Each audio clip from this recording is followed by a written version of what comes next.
नमस्कार, मैं हूं जर्नलिस्ट राजन। दोस्तों, आज 2 अप्रैल है और 2 अप्रैल को आज सबको बेसब्री से इंतजार था इस बात का कि क्या आज तहसीलदार कोर्ट से लालता के उस घर को गिराने को लेकर के कोई आदेश आएगा, क्या उस मकान पे बुलडोज़र चलाने को लेकर कोई आदेश आ जाएगा, क्या जो सरकारी ज़मीन पे लालता के परिवार ने कब्जा कर रखा है, जो पूरी विवाद की जड़ बना हुआ है, जिसको लेकर के ठीक दीपावली के एक दिन पहले अनुराग यादव की गला काट करके जघन्य हत्या कर दी जाती है। तो ऐसे हत्यारों के घर पे बुलडोज़र चलाने का कोई आदेश आएगा, सरकारी ज़मीन को खाली कराने का कोई आदेश आएगा।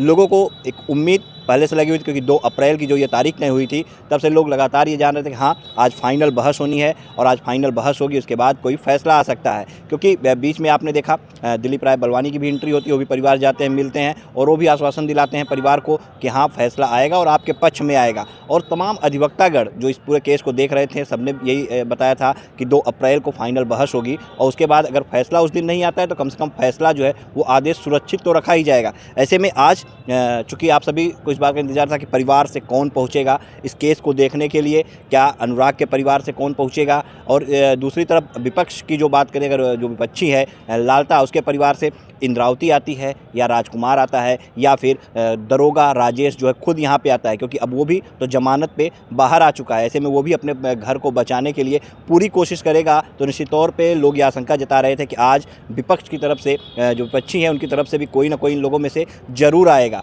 और ऐसे में लोग तो यही सोच रहे थे कि पिता रामजी तो वो जो है इस तारीख पे आएंगे, लेकिन आज वह अस्वस्थ होने के कारण तारीख पे नहीं पहुंच सके और ऐसे में अकेले पहुंची हुई है स्वाति, जो अनुराग की बड़ी बहन है। और लगातार आप देखते आए हैं स्वाति जो है बयान भी देती है और किस तरह से इंसाफ की लड़ाई अपने परिवार के लिए लड़ रही है और हत्यारों के खिलाफ जो है वो कार्रवाई की मांग कर रही है। स्वाति, आज अकेले आई हो, क्या हुआ है? चाचा को कैसी तबीयत है उनकी?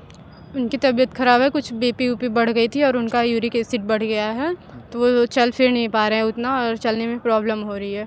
इसलिए मैं आज थोड़ा अकेले ही आई हूँ कोर्ट में और इस उम्मीद से आई थी कि आज शायद कोई फ़ाइनल फ़ैसला हो जाए, लेकिन ऐसा कुछ हुआ नहीं। आने के बाद पता ही चला, जैसे मैं कोर्ट में अंदर घुसी तो पता चला कि फिर से डेट लग गई है, 7 तारीख की डेट लगी है और तहसीलदार कहीं चले गए हैं हाई कोर्ट, कुछ काम था उनको। अच्छा, मतलब तहसीलदार हाई कोर्ट चले गए इसलिए जो है डेट पड़ गई, 7 तारीख की डेट पड़ गई। जी बिल्कुल।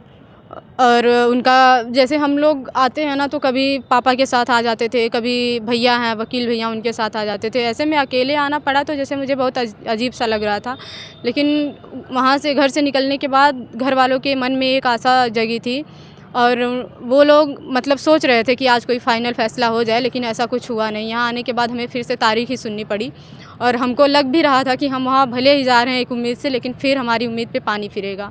बड़ी उम्मीदें थी, रात में भी आप लोग सोई होंगी तो यही सोच के कि हाँ, कल शायद जख्मों पे मरहम लगाने वाला कोई फैसला जो है वो आ जाएगा, क्योंकि जख्म जो मिले हैं वो तो कभी नहीं सिले जा सकते। लेकिन एक आदेश अगर होता उस घर को गिराने का तो कहीं ना कहीं कुछ मरहम लगते, लेकिन एक बार फिर से मायूसी हाथ लगी है। जी बिल्कुल। और रह गई मरहम लगाने की बात, तो जिस दिन कोई फ़ाइनल फ़ैसला आएगा उसी दिन ऐसा कुछ होगा और हर दिन हमारा जख्म हरा होता जा रहा है। हम लोग डेली तिल तिल मरते हैं, इसलिए कि हमारे पक्ष में कोई सुनवाई नहीं हो रही है, ना कोई फ़ैसला हो रहा है और ना ही हमारी कोई सुन रहा है।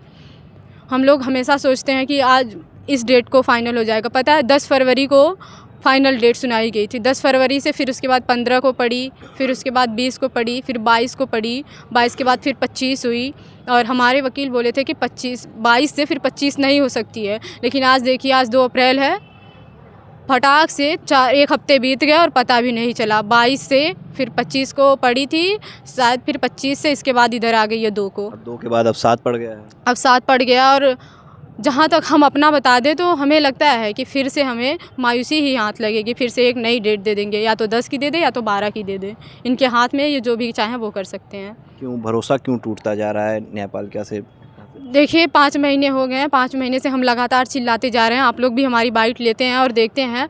और रह गई बात भरोसा टूटने की, तो कोई आज तक हमारे भरोसे पे खरा उतरा ही नहीं है। कोई भी ऐसा मामला नहीं हुआ है, ऐसा कोई केस सामने नहीं आया कि हमारे पक्ष में कोई सुनवाई हो या हमारे लिए कोई काम करे। ऐसा कुछ नहीं हुआ है और हमारा भरोसा हमेशा से टूटता जा रहा है। हमारा भरोसा तो उसी दिन टूट गया था जिस दिन हमारे घर से हमारे भाई की मिट्टी उठी थी और बोला गया था कि घर गिरवा देंगे 3 दिन के अंदर। ऐसा कुछ हुआ नहीं। हमारा भरोसा उसी दिन टूट गया था जब हमारा भाई हमारे सामने ही चला गया हमें छोड़ के।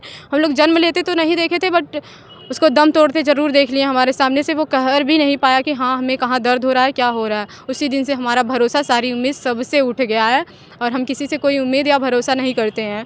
और हमारे परिवार में एक आस जगी थी सबके मन में कि हाँ शायद आज कोई फ़ाइनल फ़ैसला हो जाए, लेकिन इस डेट की बात करें तो जब 10 फरवरी को फ़ाइनल नहीं हुआ तो बस हमारे मन में यही रहता, जब 10 को नहीं हुआ तो अब शायद कभी नहीं होगा। अच्छा, जिस तरह से लंबी तारीख पे तारीख पड़ रही है और ये तारीख पड़ी हुई थी, तो क्या इन सबको लेके पिताजी कुछ मन में ज़्यादा सोच रहे हैं जिसके चलते उनकी तबीयत ख़राब हो जा रही है? क्योंकि आप लोग को हम देख रहे हैं पिछली बार से आप लोग बोल रहे हैं कि हाँ भरोसा एकदम ख़त्म हो गया है, तो क्या वो ज़्यादा सोच रहे हैं, क्या फ्रस्ट्रेट हो गए हैं क्या ज़्यादा? जी, वो बिल्कुल बहुत ज़्यादा डिप्रेशन, मतलब कहें तो वो डिप्रेशन में ही चले गए हैं। ना कोई खाना-पीना है, ना कोई दर्द, या मतलब वो कुछ किसी से शेयर भी नहीं करते, चुपचाप पड़े रहते हैं बिस्तर में। और हम लोग ज़बरदस्ती उनको छोटे बच्चों की तरह आधी रोटी, एक रोटी खिला देते हैं और वो हमेशा दिन-रात एक करके रो रहे हैं और वो हमेशा यही कहते हैं कि हमारा बेटा तो चला गया लेकिन हमारे पक्ष में कोई सुनवाई नहीं होगी। अच्छा, आज अकेले आई, आराधना साथ में आती थी, आज वो भी साथ में नहीं है, कोई भी साथ में नहीं है, अकेले आना हुआ। अकेले आना हुआ, तकलीफ़ तो मुझे बहुत हुई और इस बात को कि लेके अगर मेरा भाई रहता तो मैं कॉलेज भी जाती थी ना, तो भी वो मुझे साथ लेके आता जाता था, कितना भी उसको कोई भी काम रहे। और आज हमें ये सोच के और ज़्यादा तकलीफ़ हो रही है कि हम आज उसकी मतलब उसकी लड़ाई के लिए आए थे, उसे न्याय दिलाने के लिए आए थे। यहाँ आने के बाद फिर हमें निराशा मिली है, फिर हमें मायूसी हाथ लगी है और हमारी तकलीफ़ का कोई अंदाज़ा नहीं लगा सकता कि हम लोग जी कैसे रहे हैं। और रोने की बात रही तो शायद हम लोग रोना बंद कर दिए हैं अब। अगर हम रोएंगे तो हमारे मम्मी पापा टूट जाएंगे, बिखर जाएंगे, वो लोग जो जी रहे हैं। पूरी ज़िम्मेदारी हमारे सर पे आ गई है और सच बता दें तो उसके बगैर ये ज़िम्मेदारी अकेले नहीं संभाली जा रही है हमसे। हम आज 7 साल से ट्यूशन पढ़ाते थे ये सोच के कि हाँ कभी ना कभी मेरा भाई बड़ा हो जाएगा और हम लोगों को संभाल लेगा, पूरा परिवार सिमट जाएगा। लेकिन आज ऐसा बिखरा हुआ है कि शायद पूरी ज़िंदगी नहीं।